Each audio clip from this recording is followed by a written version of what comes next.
Daripada Sayyidatina Aisyah radhiyallahu anha, beliau berkata, seorang A'rabi, yakni seorang Arab Badui, telah datang kepada Nabi SAW. Lalu dia berkata, apakah kalian mencium anak-anak kalian? Kami tidak mencium mereka. Lalu Nabi SAW bersabda, aku tidak ada kuasa menahan atau menghalang jika Allah telah mencabut daripada hatimu akan rasa kasih sayang. Assalamualaikum warahmatullahi wabarakatuh. Bismillahirrahmanirrahim. Alhamdulillahi rabbil alamin. Wassalatu wassalamu ala asyrafil anbiya'i wal mursalin sayyidina Muhammadin wa ala alihi wa sahbihi ajma'in. Rabbana zidna ilman warzuqna fahman birahmatika ya arhamar rahimin.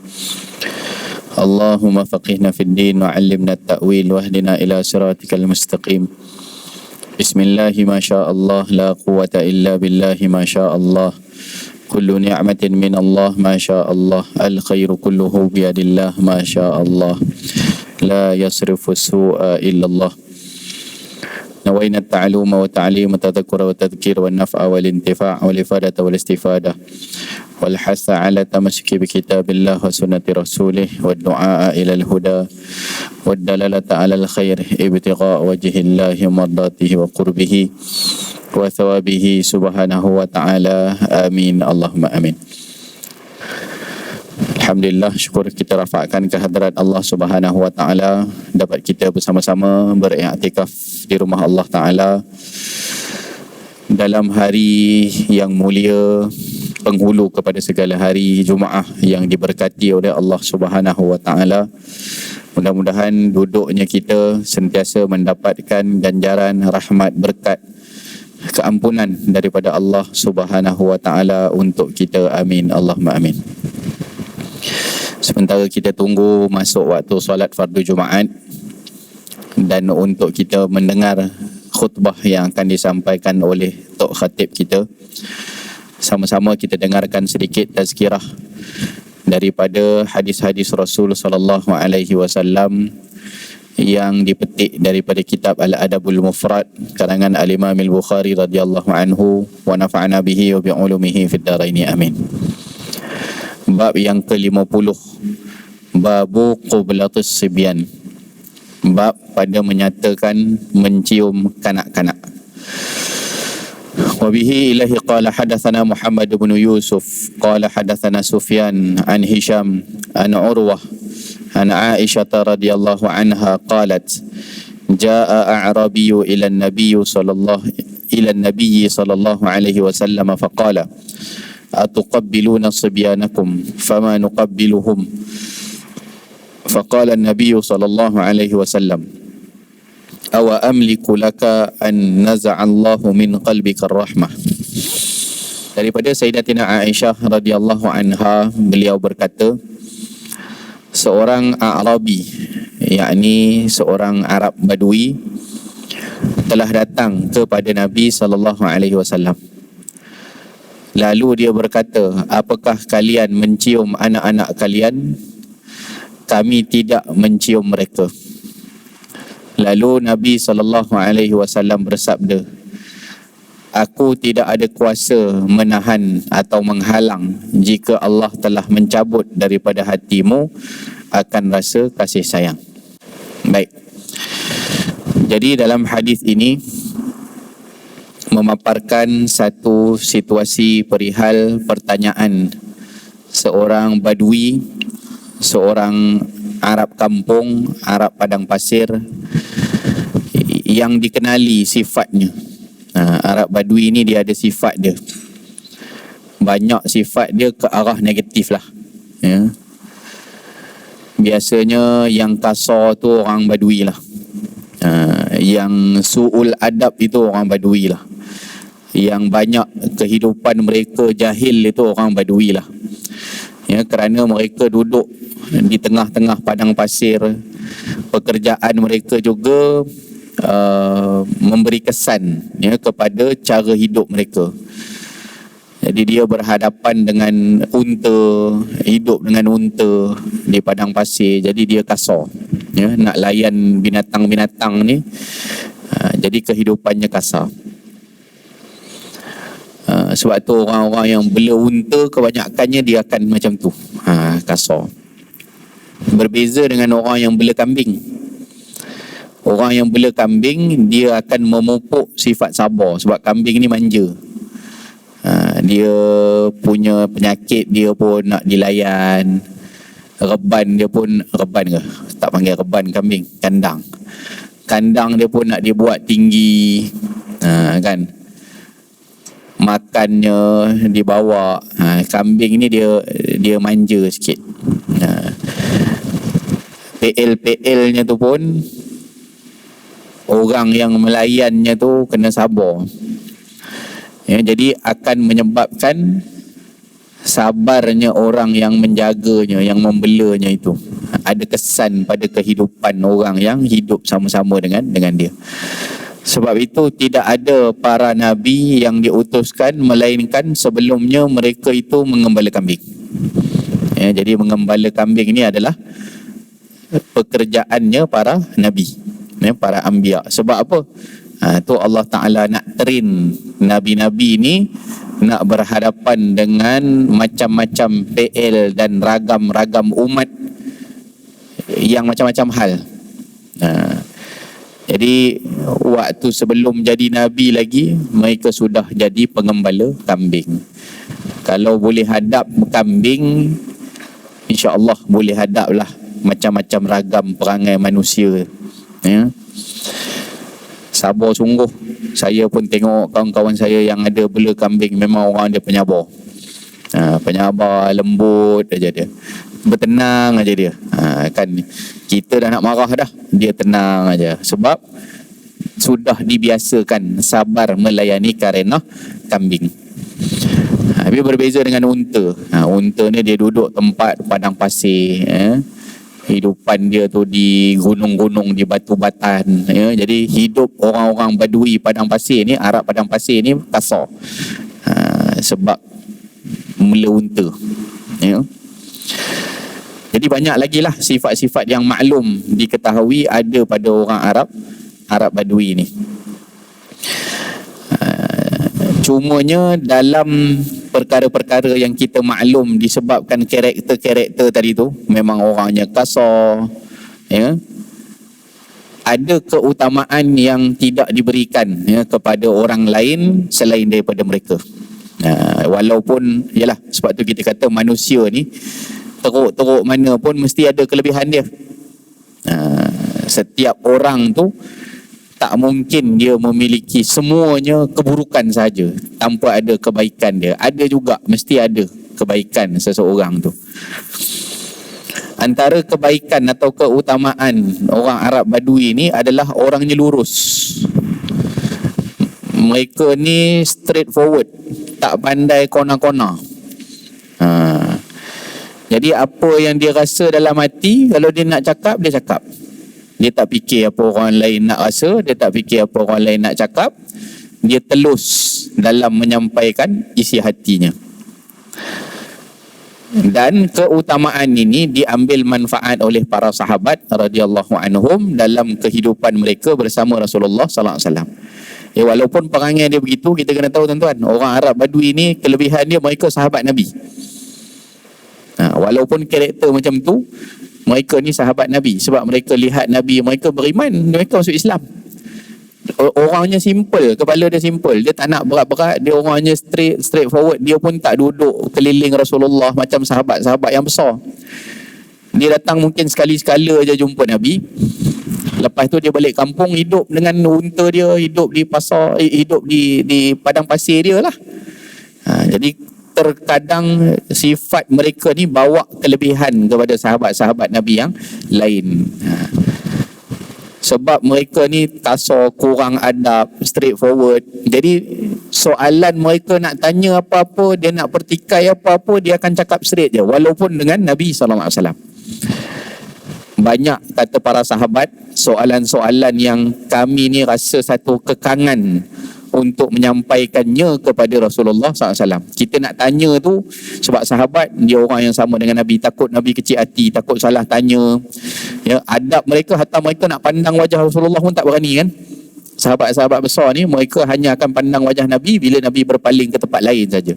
Nabi pandang balik ke mereka, mereka akan tunduk. Punya izzah Rasulullah SAW tu begitu hebat. Ya, aura, karisma Rasulullah tu terlampau hebat.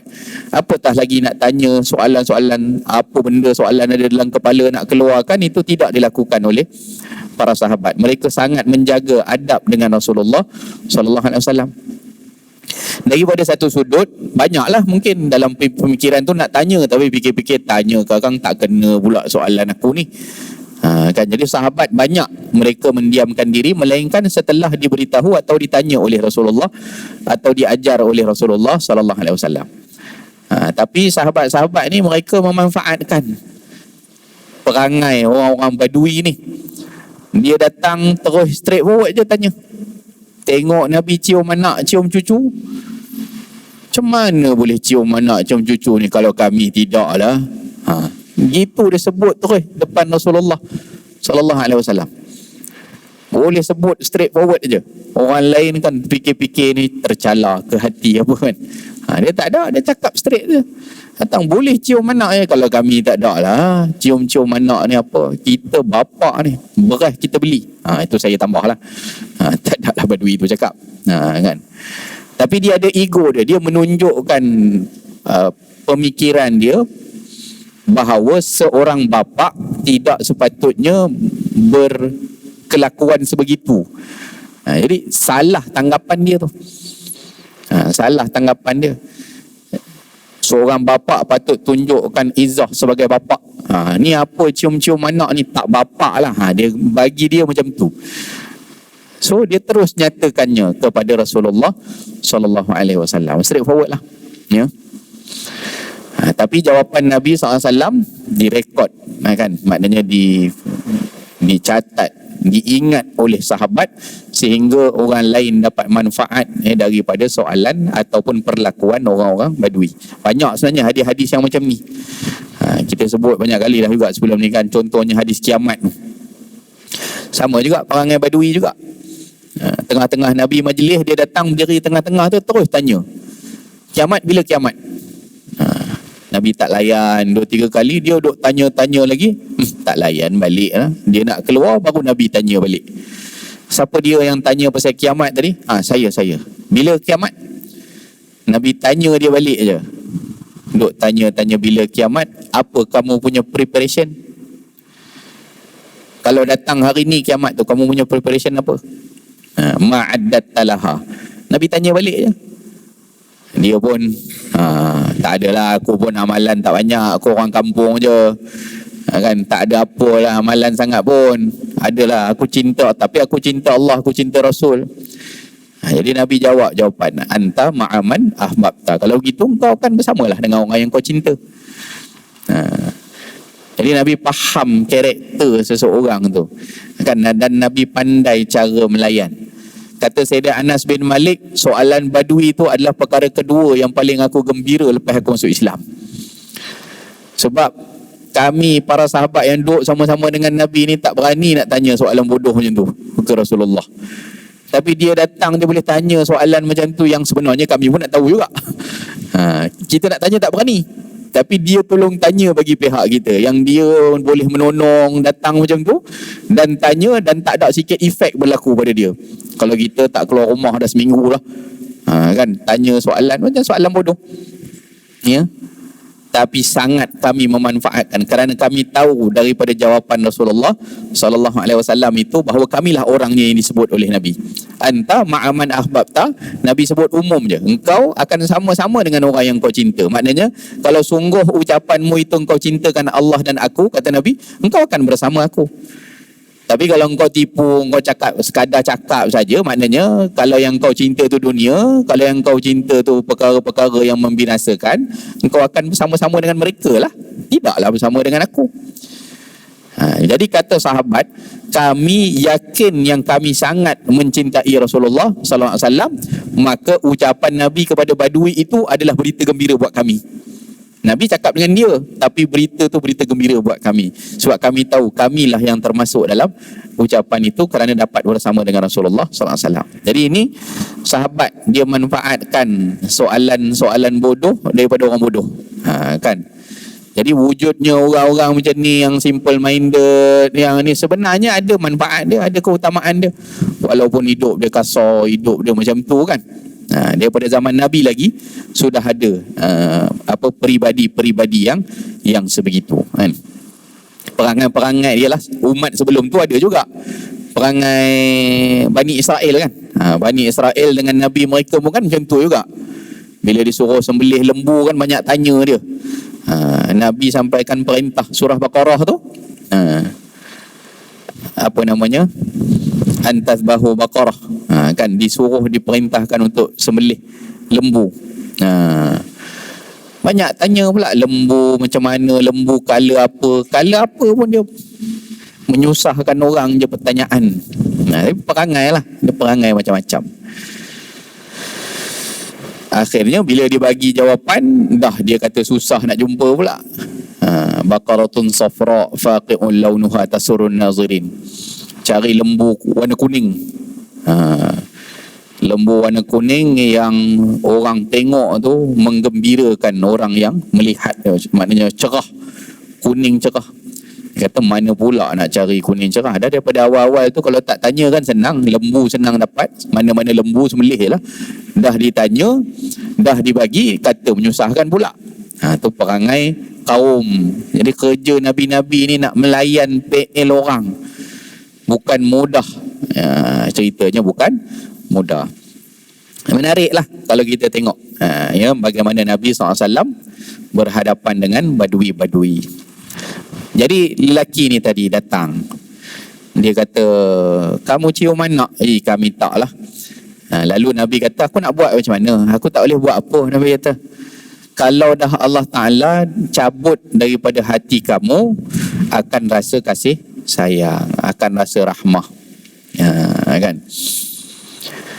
Jadi di sini fawaidnya adalah yang pertama, mencium anak-anak itu sebenarnya adalah tanda kasih daripada ayah kepada anak.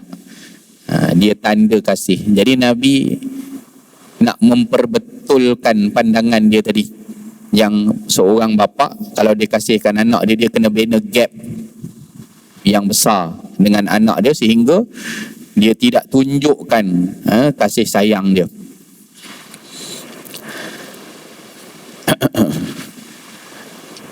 Dan kita tak katalah ke badui ni sebab dia simple minded. Bila dah Nabi SAW sebut begitu, maka lepas daripada tu dia ikut Nabi. Dia orang jahil kan. Orang jahil, dia sifat dia tak tahu. Bila tak tahu, dah dia bagi tahu, dia tahu, dia ikut.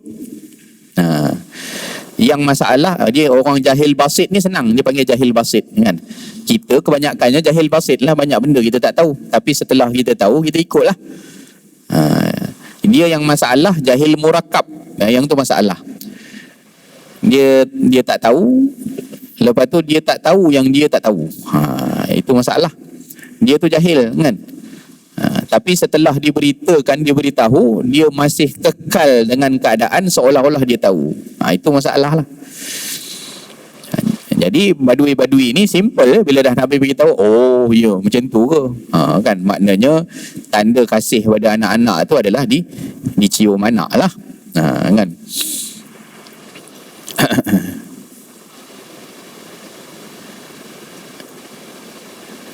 Dan daripada hadis ini juga kita tahu bahawa sifat belas ihsan, kasih sayang adalah bahagian daripada anugerah Allah Ta'ala.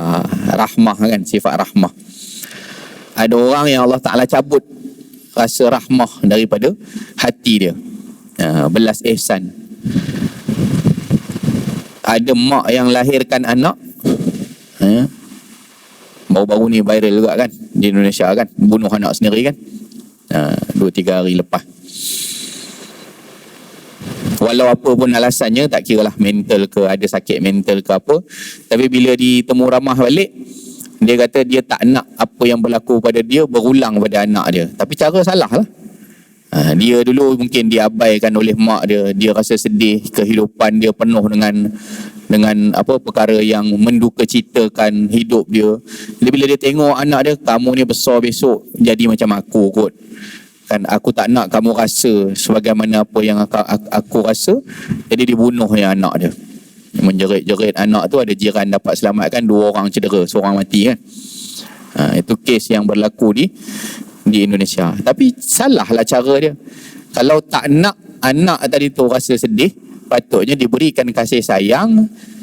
Jangan ulang balik apa yang dia berlaku pada dia. Maksudnya kalau dia tidak mendapat kasih sayang, maknanya apa yang dia beri, yang terus kepada anak dia, kalau dia nak anak dia disayangi, maka dia berikan kasih sayang. Dan ini sebenarnya pemikiran jahiliah. Kan Arab jahiliah tu sebenarnya niat mereka baik, bunuh anak perempuan tu. Arab jahiliah kan antara adat mereka tu adalah mereka bunuh anak perempuan. Kenapa jadi mereka nak bunuh anak perempuan tu? Asal niat dia tu baik, tapi cara tak kena. Niat dia adalah pada waktu itu wanita-wanita ni kan, dia jadi wanita murahan di sisi orang Arab. Martabat kaum wanita waktu jahiliah tu cukup direndahkan. Mereka hanya jadi simbol seks, ya, mereka hanya dipergunakan. Wanita punya martabat cukup rendah di kalangan masyarakat Arab pada ketika itu. Datangnya Islam sajalah yang mengangkat darjat wanita. Jadi disebabkan mereka fikir lahir anak perempuan, habislah. Maknanya budak ni besar besok mesti jadi apa yang terjadi dalam masyarakat. Anak perempuan aku ni duduk dalam masyarakat, nanti bila dia membesar, dia akan jadi orang yang hina dalam masyarakat. Jadi tak sanggup nak tengok anak dia membesar jadi orang yang hina, dia bunuh awal-awal. Baik kecil-kecil ditanam, maka mereka tanam anak-anak mereka hidup-hidup pada waktu kecil. Niat asal dia baik tak? Niat asal dia baik. Dia tak nak anak dia melalui satu kehidupan yang penuh dengan kehinaan. Tapi betul ke cara tu? Tak betul lah cara. Bukan itu cara dia. Maka datangnya Islam mengubah persepsi masyarakat terhadap golongan wanita. Dimuliakan wanita. Nabi angkat kepada siapa seorang anak nak berbakti, kepada mak dia, kepada mak dia, kepada mak dia. 3 kali Nabi sebut angkat darjat wanita. Bahkan kewafatan Nabi SAW sendiri bukan di medan jihad. Nabi bukan wafat sebab perang, syahid kerana perang, tidak. Di mana Nabi wafat? Nabi wafat di pembaringan seorang isteri.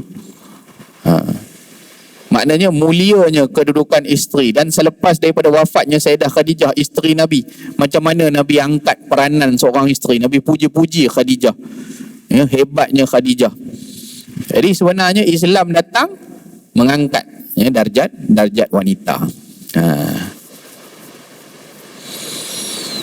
Jadi itulah, ada orang yang Allah Ta'ala cabut sifat rahmah, belas, ihsan dalam diri dia. Keras sungguh hati dia kan. Macam mana tergamak ambil pisau ke kerat anak.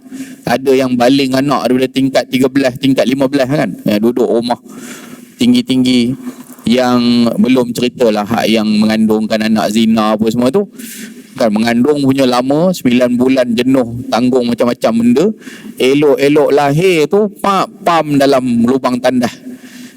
Yang sanggup buat macam tu sebenarnya samalah alasan ni tadi. Allah cabut dah sifat rahmah daripada dalam diri dia. Kalau tak sanggup, kita yang dengar pun tak sanggup, apatah lagi berhadapan sendiri dengan situasi-situasi yang sedemikian. Hadis yang berikutnya. Wa bihi ilaihi qala hadatsana Abu al-Yamani qala akhbarana Syu'aib an az-Zuhri qala hadatsana Abu Salamah ibn Abdurrahman anna Abu Hurairah radhiyallahu anhu qala qabbala Rasulullah sallallahu alaihi wasallam Hasan ibn Ali radhiyallahu anhuma wa indahu al-Aqra ibn Habis at-Tamimi jalisun faqala Aqra inna li 'asharatan minal waladi ma qabbaltu minhum ahadan fanadhara ilaihi Rasulullah sallallahu alaihi wasallam thumma qala man la yarham la yurham. Sayyidina Abi Hurairah radhiyallahu anhu berkata, Rasulullah sallallahu alaihi wasallam telah mencium Al-Hasan ibn Ali radhiyallahu anhu, cucu Nabi, ya, Sayyidina Hasan ibn Ali radhiyallahu anhuma. Dan di sisi baginda SAW ada Al-Aqra' ibnu Habis At-Tamimi. Ini pun seorang badui lagi lah. Sebahagian ulama' kata cerita ni berlaku banyak kali. Maknanya Nabi tengok sifat, ada yang kata hadis yang di atas tadi pun Nabi sabdakan kepada Aqra' juga, orang yang sama. Ada yang kata kepada orang yang lain. Dan berlaku banyak kali lah orang-orang yang macam ni, yang pelik tengok Nabi cium anak. Jadi di sisi Nabi ada Al-Aqra' ibn Habis At-Tamimi yang sedang duduk perhati je ke Rasulullah, tengok duk main-main dengan cucu dan mencium Sayyidina Hasan. Lalu Al-Aqra' berkata, sesungguhnya aku mempunyai 10 orang anak. Tengok, dia berasa nak cakap apa, dia bercakap lah. Cakap straight je. Kata, aku ni 10 orang anak, aku tak pernah cium seorang pun daripada mereka. Jadi boleh bayang, bukan sikit anak dia, 10 orang. Kalau setahun satu pun, anak paling besar dah darjah 5. Kalau setahun satu 10 orang kan, 11 tahun darjah 5 lah. Betul. Darjah 5, darjah 4, darjah 3, darjah 2, darjah 1. Kalau setahun satu, kalau 2 tahun satu kan, mungkin yang anak pertama tu dah masuk universiti. Boleh bayang tak, berderet 10 orang anak, seorang dia tak pernah cium. Kehidupan macam mana dia hadapi daripada kehidupan berumah tangga kan. Makna keras macam tu lah, hidup keras. Dengan anak tak main. Balik pun maknanya langsung tak ada lah. Langsung tak ada apa. Balik, bawa balik duit je. Macam tu kan. Jadi dia cakap, aku 10 orang anak, seorang aku tak pernah cium. Maka Rasulullah sallallahu alaihi wasallam memandang kepadanya. Nabi tengok dia. Kemudian Nabi bersabda, man la yarham la yurham. Siapa yang tidak mengasihi, maka dia tidak dikasihi. Nabi bagi kaedah aja, simple. Kamu 10 orang anak, kamu tak pernah tunjuk kamu sayang depa. Nanti sampai satu ketika kamu dah tua, kamu harap depa sayang kamu. Jadi hari ni kamu tak tunjuk kamu sayang depa, macam mana kamu nak harap nanti mereka tunjuk mereka sayang kamu? Tak ada lah, payah. Jadi kamu fikir sendirilah. Nabi bagi kaedah saja.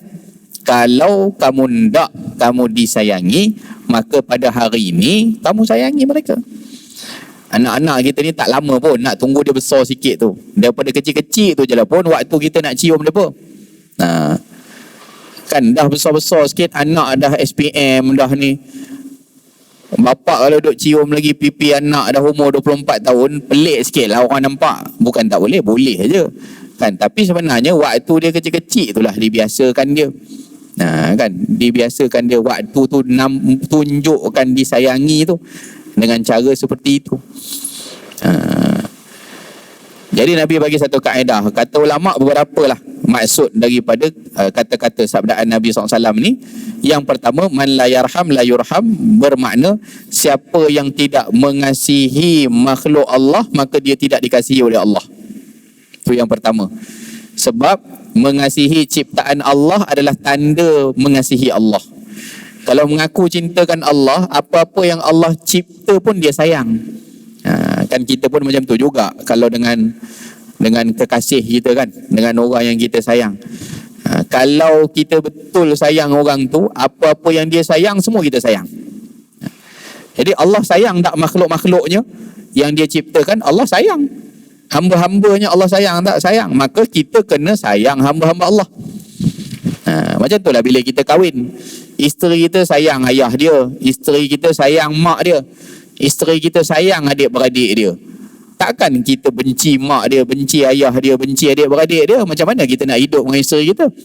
Kita membenci sesuatu yang disayangi oleh orang yang kita sayang. Tak jadi. Bolehlah ambil isteri kita tu buat lari. Aku tak suka mak kamu, aku tak suka ayah kamu, aku tak suka adik-beradik kamu, aku suka kamu je. Boleh bawa lari. Tapi bagaimana kehidupan isteri tadi? Dia terpaksa berpisah dengan orang-orang yang dia sayang, dan kita tidak menunjukkan yang kita sayang pada orang yang disayangi oleh isteri kita. Payah hidup. Mesti something wrong somewhere. Berlaku macam-macam lah perkara dalam kehidupan. Nak balik raya je pun berendam air mata je lah isteri. Suami bawa lari, kata aku tak suka keluarga kamu. Tapi aku sayang keluarga aku. Patutnya abang kalau sayang aku, abang sayang keluarga aku. Kenapa abang benci keluarga aku? Kan? Jadi susah. Dan maksud yang kedua daripada hadis ini adalah man la yarham la yurham. Apabila dia panggil apa? Kaedah dia tu dia panggil al-jaza' min jinsil amal. Al-jaza' min jinsil amal. Balasan itu ditentukan berdasarkan jenis perbuatan dia.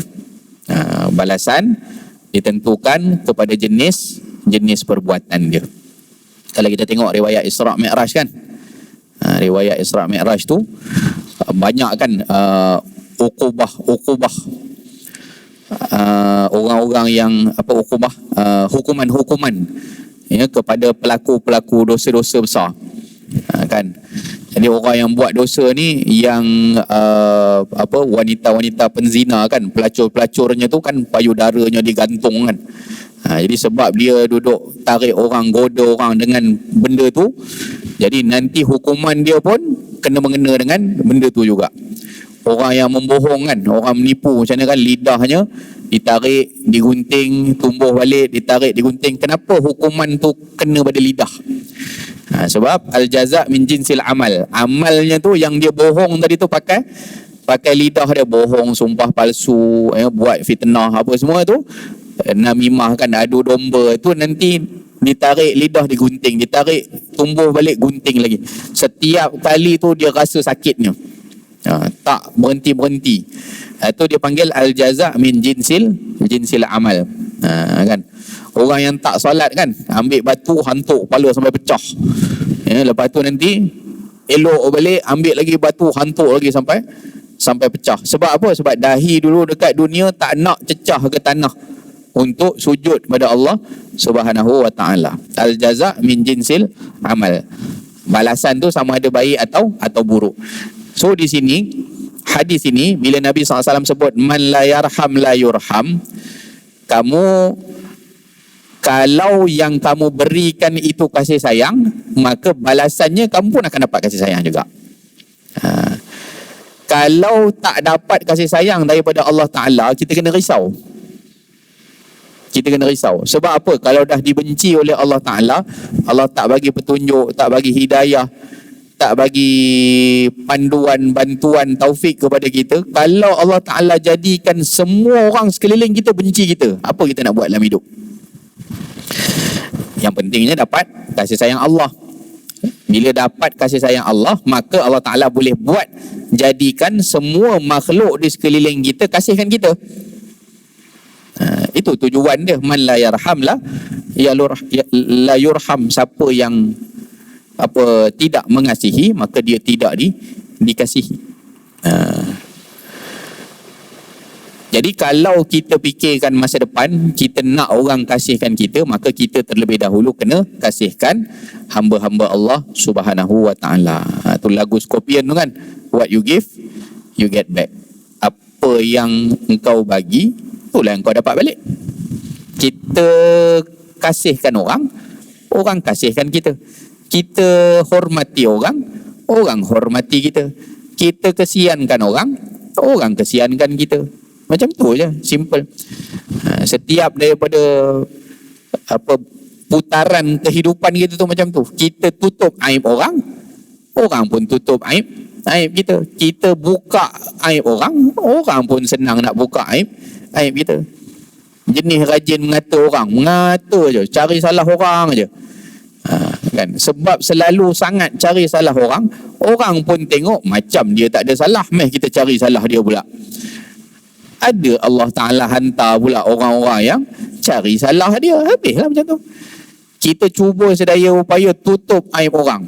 Dia ni tak pernah cakap tak elok ke orang, dia pun bukan tak ada benda tak elok, tapi kita nak bercakap pun rasa tak berapa, rasa segan nak bercakap pasal keburukan dia, pasal dia senyap je, tak ada apa-apa.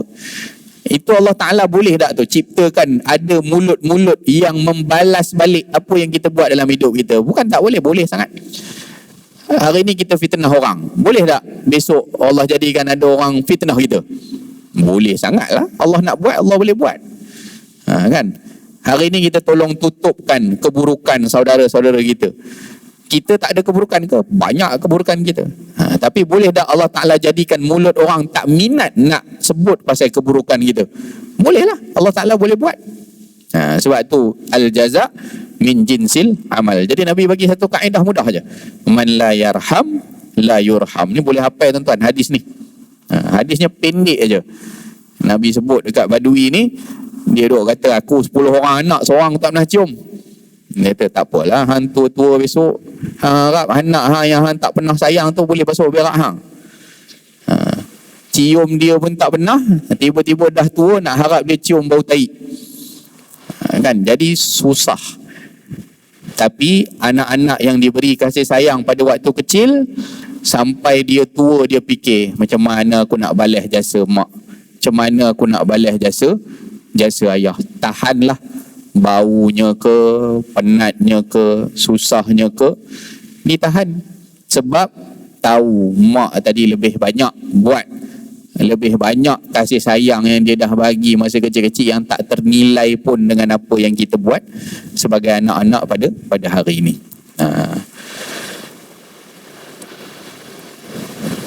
Okey. Jadi sebahagian ulama menyatakan tadi hukum cium anak tadi adalah tanda, adalah tanda kepada ayah ataupun ibu yang menyayangi kepada anak-anak. Bahkan Al-Imam An-Nawawi rahimahullahu taala mengatakan wajib.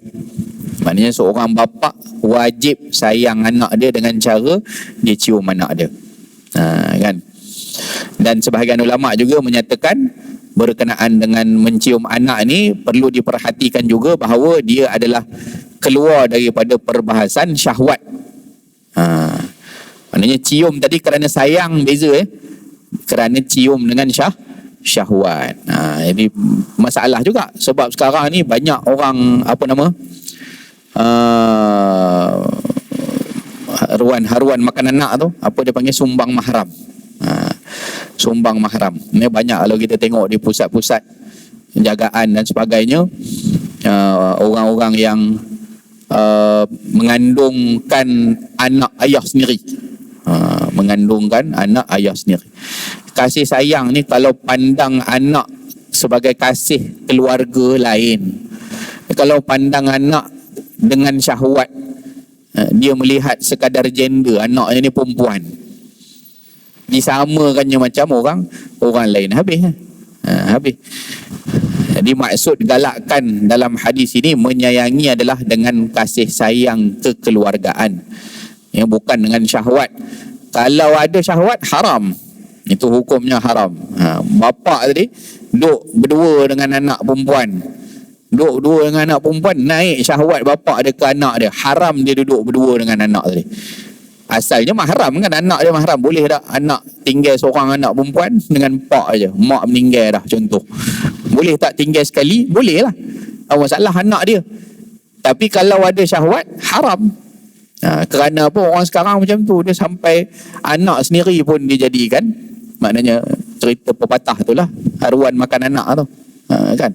Kerana dia memandang bukan dengan pandangan mahabbah, mawaddah, rahmah, tapi dipandangnya dengan pandangan syahwah, hawa nafsu. Itu habislah, kan? Carilah yang halal, kahwin lain, kan? Kahwin lain. Anak pula dia tengoknya dia makan anak sendiri. Anak tu pula OKU pula. Cerita satu tempat, saya pernah pergi ziarah satu tempat, OKU anak tu tak tahu apa-apa. Sampai akhirnya anak itu, dia menganggap itu adalah tanda kasih ayah daripada dia. Ayahnya tu rogol dia, sampai ayahnya tu yakinkan dia bahawa perbuatan ini adalah tanda cinta ayah kepada anak. Anak rasa biasa. Dia tak dapat pula, dia pula cari ayah dia. Ayah, nak ayah sayang saya lagi, nak ayah sayang saya lagi. Orang OKU lembam, dia tak boleh fikir. Macam itu sekali dia ambil kesempatan kepada darah daging sendiri, anak sendiri, kan? Berlaku macam tu. Diselamatkan di pusat jagaan, meringkuk ayah dalam penjara, dapat fight untuk masukkan ayah dalam penjara. Itu pun kata pusat jagaan tu, jenuh kami nak betulkan pemikiran dia. Dia punya mengamuk, kami pisahkan dia dengan ayah dia. Kan apa-apa benda yang terlibat dengan ayah dia tu, ada ayah dia bagi jam. Jam tu pun kami ambil. Oh, dia punya mengamuk teruk kata. Sebab apa? Dia kata, kenapa pisahkan aku dengan cinta hati aku? Apa yang ayah aku buat itu adalah tanda cinta. Padahal salah lah. Salah kan. Itu kerana apa? Kerana tadilah patutnya dia melihat anak sebagai tempat untuk dia curahkan kasih sayang sebagai keluarga, tapi dia nampak syahwat di situ. Kerja syaitan lah. Kan kerja syaitan. Mudah-mudahan Allah selamatkan kita dan ahli keluarga kita semua daripada godaan syaitan dan juga perkara-perkara yang diharamkan oleh Allah Subhanahu wa taala. Ambil satu hadis lagi, sikit lagi. Masuk waktu pukul 5 minit. 51. Bab adabil walidi wa birrihi li waladihi. Bab pada menyatakan adab seorang ayah dan berbuat baik kepada anaknya. Wabihi ilahi qala hadatsana Muhammad ibn Abdul Aziz qala hadatsana Al-Walid ibn Muslim anil Walid ibn Numair ibn Aus annahu sami'a abahu yaqulu kanu yaquluna as-salahu minallah wal adabu minal aba. Daripada Al-Walid ibn Numair ibn Aus bahawasanya dia telah mendengar ayahnya berkata, adalah mereka itu berkata. Mereka itu siapa? Khalifah Umar ibn Abdul Aziz. Kesalehan itu daripada Allah, sedangkan adab itu daripada para ayah. Jadi kesalehan daripada Allah, sedangkan adab itu adalah daripada ayah. Maksudnya yang mencanainya, yang mendidiknya. Ya, adab tu memang anugerah. Tapi yang mengusahakannya, yang mencorak, macam kain putih kan Nabi sebut, anak-anak ni macam kain putih, kamulah yang corak kan. Kamu nak jadi macam mana? Nak Yahudi kan dia ke, nak Nasrani kan dia ke? Jadi kain yang dicorak itu, kesalehan, adab itu daripada para ayah. Begitulah kehidupan dalam rumah tangga, kita mencorak apa yang berlaku dalam rumah kita. Dibuat pendidikannya. Anak tu dia macam span kan, dia akan absorb apa yang ada di sekeliling dia. Yang awal-awal pendidikan dia adalah mak dia, yang kedua adalah ayahnya, yang ketiga adalah gurunya. Sampai pada guru, sebab tu pilih guru pun kena betul.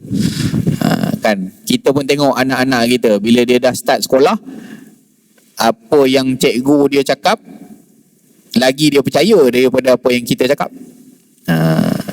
Kita cakap tak, cikgu cakap lain. Cikgu cakap lain. Kita pun dengar. Kalau betul cikgunya tu cakap, okey lah. Kalau tak betul kan jenuh juga kita nak memperbetulkan. Jadi itulah yang mencanaikannya, yang mendidiknya adalah daripada ayah. Kita tengok ayah-ayah zaman sekarang lah kan, macam-macam anak lahir saja, daripada start anak tu, pemilihan nama saja pun dah macam-macam. Kan pemilihan nama pun dah macam-macam. Ada saya tengok nama Doraemon bin Nobita. Doraemon bin Nobita, maknanya daripada atuk lagi dia minat sungguh dia. Dia bagi nama anak dia Nobita. Anak tu besar kan, dia sambung lagi warisan ayah dia tadi yang minat Doraemon. Jadi dah ayah Nobita, anak Doraemon lah. Anak tu kalau sambung lagi Giant pula. Tembam-tembam tengok anaknya 5 kilo lahir, Giant bagi nama anak. Carilah yang makna elok-elok sikit. Kan itu Nabi sebut kan, Sayyidina Umar kan sebut kan, bila ditanya kes pada dia tu, orang anak dia derhaka pada dia, panggil anak, panggil pak dia. Jadi anak dia ditanya pada anak tu, kenapa kamu derhaka ke ayah kamu? Anak dia tanya, sebagai seorang bapa saya ni ada hak tak nak dapat apa-apa daripada bapa? Sayyidina Umar kata, ada lah. Carikan mak dia elok-elok, lepas tu bagi nama elok-elok, lepas tu ajarkan dia Quran. 3 hak. Anak tadi kata, pak saya tak bagi saya langsung 3-3 tu. Mak saya mana-mana merata jumpa tepi jalan. Jadi lepas tu saya lahir, dia bagi namanya nama binatang macam kutu tu. Nama tu dia baginya. Lepas tu Quran sepatah tak diajar dan tak dihantar ke orang pun untuk ajar saya Quran. Sayyidina Umar pandang tajam ke ayah tadi tu. Kamu dulu derhaka ke anak kamu. Kamu dulu derhaka ke anak kamu. Kamu nak cerita anak kamu punya derhaka. Hak anak kamu tak bagi. Kan nama dia bagi tu tak yang elok-elok bagi nama ke anak kan. Banyak sebenarnya. Tapi orang sekarang dia nak canggih sangat pula. Tak nak pilih nama hak elok-elok ke anak. Banyak kan, pilihan banyak. Nama sahabat ahli Badar ada 313. Kalau pun ada isim ajam yang tak ada makna, ada je isim ajam yang memang tak ada makna kan. Hatta nama-nama Nabi pun ada yang isim ajam yang bukan daripada bahasa Arab. Tapi sebab dia nama Nabi, bolehlah, baguslah kita ambil nama-nama tokoh syari. 313 pilihan ahli Badar boleh ambil nama anak. Kan. Mak nama Maznah, bapa nama Daud, Mazda. Gabung kan. Lepas tu bergaduh pula. Pak nak nama mula huruf A, mak nak nama huruf S. Atuk masuk campur juga. Aku nak juga. Lelahnya tu 6 patah kataan nama anak. Lepas tu nak isi borang pening. Panjang kan. Lelah panggil mana yang ujung sekali ya? Mat. Nama 6 patah perkataan panggil mat aja ujung. Cari yang elok-elok makna. Cari yang elok-elok.